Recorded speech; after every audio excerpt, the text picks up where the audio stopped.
আসসালামু আলাইকুম। সবাই কেমন আছেন? আলহামদুলিল্লাহ আমি ভালো আছি। তো এই যে আমি রান্নাঘরে চলে আসলাম রান্না করতে। কালকে আপনার ভাই 5-6 কেজি রুই মাছ নিয়ে আসছিল। তা একটা মাছের পেটে ডিম হয়েছিল। তা ডিমটা তরকারির মধ্যে দিলে ওইভাবে কেউ খায় না। তা আমি ডিমটা এইভাবে রান্না করি, আপনারা দেখেন। তা আমি এই জায়গায় বাটিতে পেঁয়াজ মরিচ কুচি নিচ্ছি। এবার আমি একটু হলুদ দিব।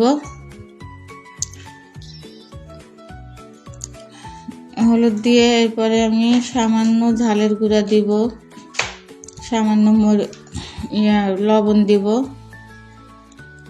একটুখানি রসুন বাটা দিব। এবার এটা আমি হাত দিয়ে ভালোভাবে মাখিয়ে নেব। আপনারা হয়তো আমার ভিডিওর মধ্যে আমার ভয়েস শুনে বুঝতে পারবেন যে আমি ভয়েস দেওয়ার সময় হাঁপিয়ে যাই। আসলে শুধু ভয়েস দেওয়ার সময় না, আমি সব সময়ই হাঁপিয়ে যাই। আমি অসুস্থ থাকি প্রায় সময়ই, তারপরও আলহামদুলিল্লাহ। তো এই যে দেখেন আমি ডিমটা সুন্দরভাবে পেঁয়াজ আর মরিচের সাথে ভালোভাবে এভাবে কষলিয়ে মাখিয়ে নিচ্ছি। আসলে শারীরিকভাবে আমি প্রায় অসুস্থ থাকি। আমি 2 ঘন্টা যদি শুয়ে থাকি তো 1 ঘন্টা কাজ করি। এভাবেই আমার জীবন যাচ্ছে, আল্লাহ এভাবেই আমার জীবন নিতেছে। তারপর আল্লাহর কাছে শুকরিয়া করি। তো দেখেন আমার ডিমটা ফাটানো হয়ে গেছে। এবার আমি এই ডিমটা কড়াইতে তেল দিয়ে সুন্দর করে ভেজে নিব।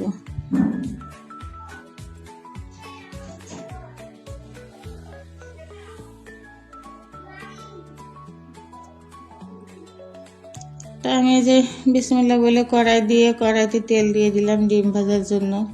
তেলটা আমার একটু গরম হোক। এই যে তেলটা গরম হয়ে গেছে, আমি ডিমটা এখন দিয়ে ছড়িয়ে দেব। এই ডিমটা আমার পুরাটাই আমি দিয়ে দিছি। আপনারা পারলে 2 বারও দিতে পারেন। ডিমটা এইভাবে ভেজে তারপরে মাছের ঝোলের মধ্যে মাছের সঙ্গে রান্না করে খেয়ে দেখেন, অনেক মজা লাগে। তা আমার ডিম ভাজাটা হতে থাকুক।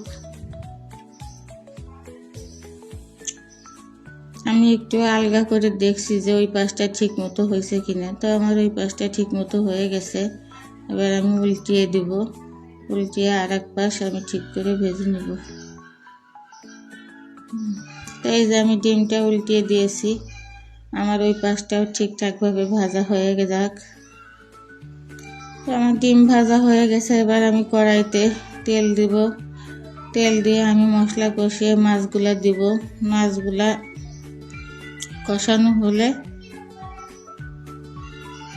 তারপরে আমার ডিমগুলা আমি দিয়ে দেব।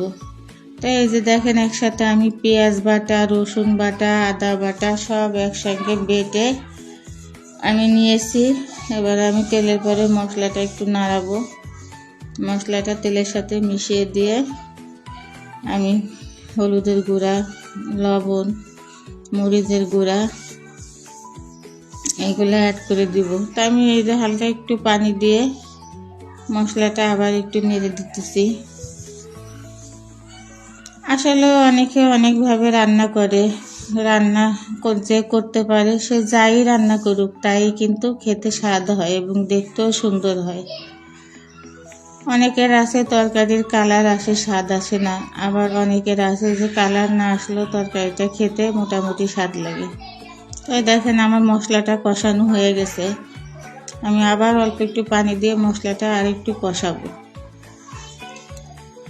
এই পানি দিয়ে আমি মশলাটা কষিয়ে নিচ্ছি। এই যে মাছের পেটে অনেক তেল হয়েছিল, আমি তেলটুকু দিয়ে দিলাম। দিয়ে মাছগুলো দিয়ে আমি এবার ভালোভাবে কষিয়ে নেব।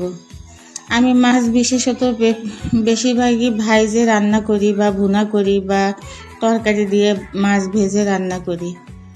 তা আবার মাঝে মধ্যে মেয়েদের জন্য মাছটা না ভেজে কাঁচা মাছটা কষিয়ে রান্না করে দিই। কারণ মাছ ভাজলে আসলে মাছের মধ্যে এরকম কোনো পুষ্টি পাওয়া যায় না। আর কাঁচা মাছটা রান্না করার এক স্বাদ ভাজা মাছটা রান্না করার একসাথে।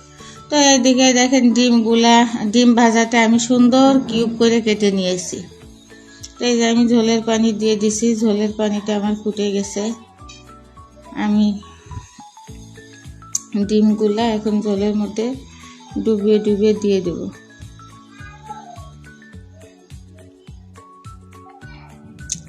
আমার বাসাতে এই ডিমগুলা আপনার যদি এইভাবে দিই তাহলে সবাই খায়। তো এদিকে আমি আবার 2টা ডিম পোস্ট করে নিয়েছি। 2টা ডিম পোস্ট করেছি আপনার ভাইয়ের জন্য, যেহেতু মাছটা আজকে আমি ভাজিনি, তাই মাছটা আপনার ভাই খাবে না, এই জন্য তার জন্য আমি আলাদা করে আবার 2টা ডিম পোস্ট করে নিছি। তো এবার আমার এই যে মাছের আর ডিমের তরকারিটা হয়ে গেল, মাছের ডিমের তরকারি। আমি একটু জিরার গুঁড়া দিয়ে এবার এটা নামিয়ে ফেলবো।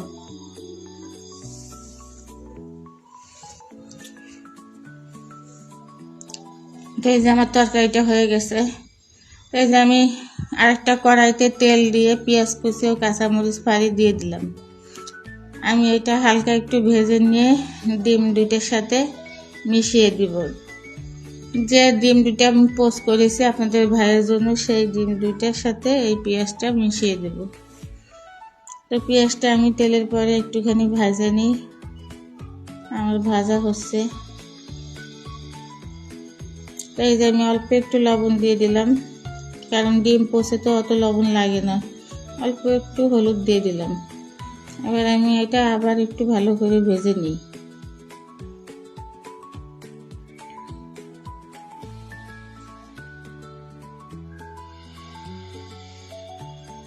তবে আমার এই যে প্রায় পেঁয়াজ এটা ভাজা হয়ে আসছে।